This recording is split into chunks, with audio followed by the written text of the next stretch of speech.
Assalamualaikum warahmatullahi wabarakatuh.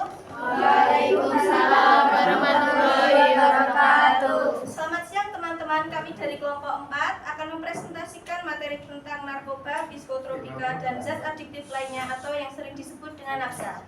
Baik, perkenalkan saya Aida Jihan selaku moderator dari kelompok 4. Dan di sini saya tidak sendiri, saya bersama rekan-rekan saya. Yang pertama ada Alfi selaku pemateri, yang kedua ada Nafa, yang ketiga ada Tati, yang ketiga ada Nina, dan ada Zahra, dan ada Afifah. Baik, untuk mengetahui apa sih itu nafsa akan dijelaskan lebih lanjut kepada rekan saya pemateri. Waktu dan tempat saya persilakan.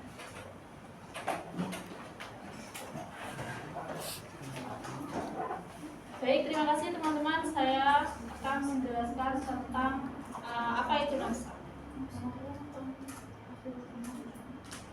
Nafsa adalah singkatan dari narkotika, psikotropika, dan zat aktif lainnya. Nafsa merupakan zat yang dapat mempengaruhi fungsi otak dan sistem saraf pusat sehingga menimbulkan perubahan perilaku, suasana hati, dan kesadaran seseorang. Penggunaan nafsa tanpa pengawasan medis dapat menyebabkan ketergantungan dan kerusakan kesehatan. Jenis-jenis nafsa ada narkotika, itu menghilangkan rasa nyeri dan menimbulkan ketergantungan. Kedua, psikotropika, mengubah aktivitas mental dan perilaku. Dan yang terakhir ada zat adiktif lainnya, zat yang menyebabkan ketergantungan fisik dan psikis. Terima kasih. Silakan dilanjut untuk yang selanjutnya.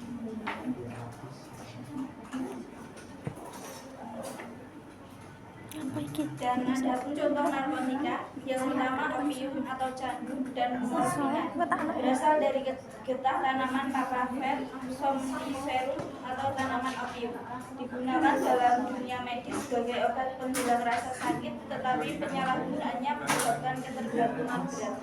Yang kedua heroin atau tau dan ganja atau marijuana. Heroin adalah turunan morfina yang sangat adiktif. Ganja mengandung THC atau tetrahydrocannabiol yang mempengaruhi kesadaran dan persepsi seseorang. Dan contoh psikotropika, ekstasi atau MDMA, menimbulkan perasaan senang dan energi berlebih tetapi bisa merusak otak. Sabu-sabu atau metamfetamin menstimulasi otak secara berlebihan, menyebabkan insomnia, paranoia, dan kecanduan. LSD menimbulkan halusinasi dan gangguan persepsi terhadap kenyataan.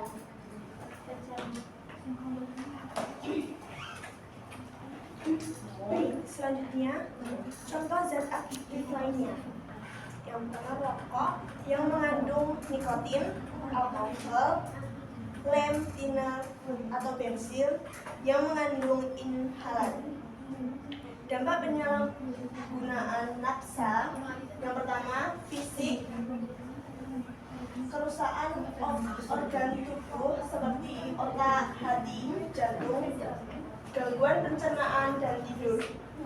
Yang kedua psikologis seperti halusinasi, depresi, dan gangguan kepribadian. Yang ketiga seperti putus sekolah, konflik keluarga, dan tindakan kriminal. Selanjutnya. Baik, di sini saya akan menjelaskan beberapa faktor penyebab penyalahgunaan. Yang pertama ada rasa ingin tahu yang tinggi. Yang kedua ada tekanan sosial atau masalah keluarga. Yang ketiga kurangnya pengawasan orang tua dan pengaruh teman sebaya. Berikut juga ada beberapa pencegahan penyalahgunaan nafsa. Yang pertama pendidikan dan penyuluhan sejak dini. Yang kedua pengawasan keluarga dan sekolah. Yang ketiga aktivitas positif seperti olahraga dan seni. Yang keempat penegak hukum bagi pelaku penyalahgunaan.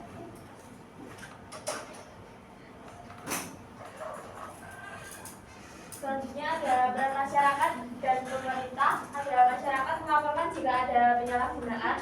sama ada pemerintah menyediakan layanan rehabilitasi, sosialisasi, bahaya narkoba, dan penegakan hukum melalui BNN. Untuk sekolah, edukasi tentang bahaya naksa dalam kurikulum.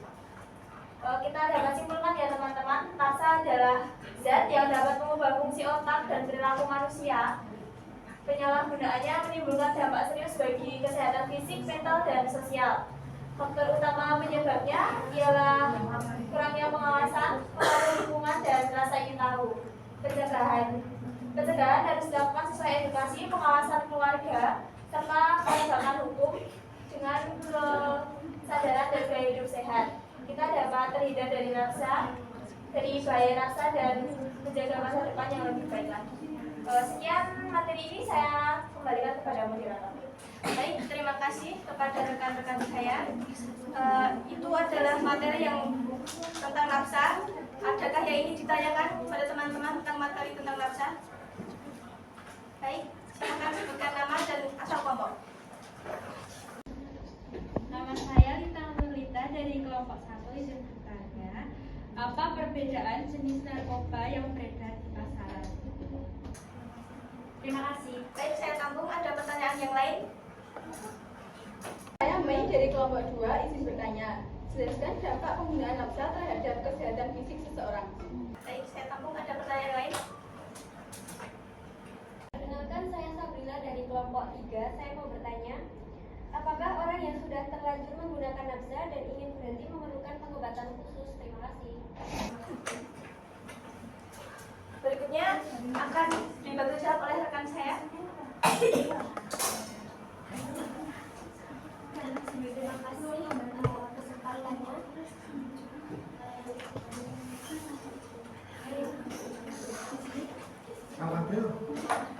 Terima kasih kesempatannya pada moderator yang telah memberikan saya kesempatan untuk menjawab pertanyaan.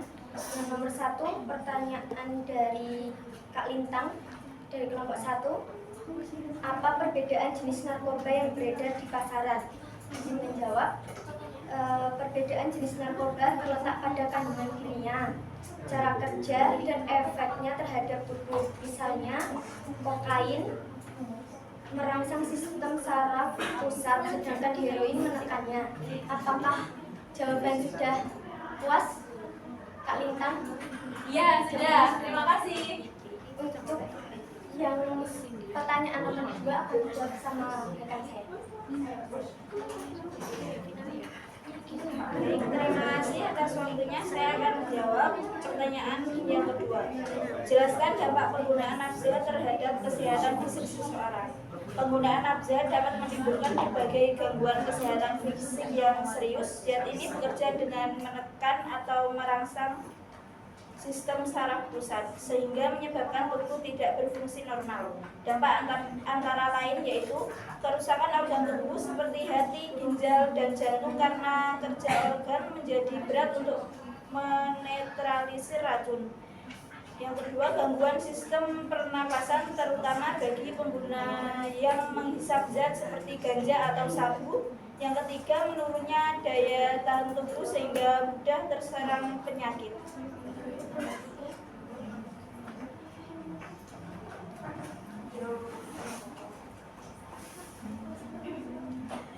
Izin menjawab untuk pertanyaan yang nomor 3, yaitu apakah orang yang sudah terlanjur menggunakan naksa dan ingin berhenti memerlukan pengobatan khusus?